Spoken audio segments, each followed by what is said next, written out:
அல்லாஹ் கொடுக்கக்கூடிய நற்செய்தி எவ்வளவு பெரிய விஷயமா இருக்கும். அதை நம்ம மனிதர்கள் என்ன செய்யறோம், தவறா நினைத்து கொண்டு இருக்கோம்.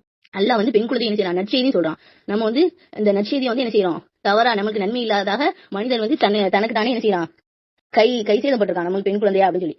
ஆனா நபி ஸல்லல்லாஹு அலைஹி வஸல்லம் அவர்கள் கூறினார்கள், எந்த ஒரு மனிதன் தான் பெற்ற 2 பெண் குழந்தைகளின் எல்லா தேவைகளையும் நிறைவேற்றுவதில் பொறுப்பெடுத்துக் கொள்கிறாரோ அவனும் நானும் தங்கள் இரு விரலை சுட்டி காட்டி நடுவிரல் அடுத்த விரல் இரண்டையும் இடைவெளியின்றி நெருக்கமாக இருப்பது போன்று சொர்க்கத்தில் இருப்போம் என்று கூறினார்கள்.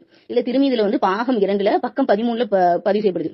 அத என்ன சொல்றாங்க நபி வந்து, யாருக்கு வந்து 2 பெண் குழந்தை பிறந்து அவங்களுடைய எல்லா தேவையும், அவங்க பிறந்ததுல இருந்து திருமணம் செய்து வைக்க வரைக்கும் எல்லா தேவையும் நல்ல பரிபூர்ணமான நல்ல முறையில வளர்த்து எல்லா தேவையும் பூர்த்தி செய்யறாங்களோ, அவங்களும் நபி எப்படி இருப்பாங்கன்னா, தன்னுடைய நடுவிரல்னா நடுவுல உள்ள விரலையும் அதுக்கு அடுத்து உள்ள பெருவிரலுக்கு அடுத்து இருக்கும்ல அந்த விரலையும் 2 விரலையும் இணைச்சி எந்த ஒரு கேப்பும் இல்லாம நல்ல ஒட்டை இணைச்சி எப்படி இருப்போமோ அதே மாதிரி சொர்க்கத்துல இருப்போம் அப்படின்னு சொல்லி நபி ஸல்லல்லாஹு அலைஹி வஸல்லம் வந்து சொல்றாங்க.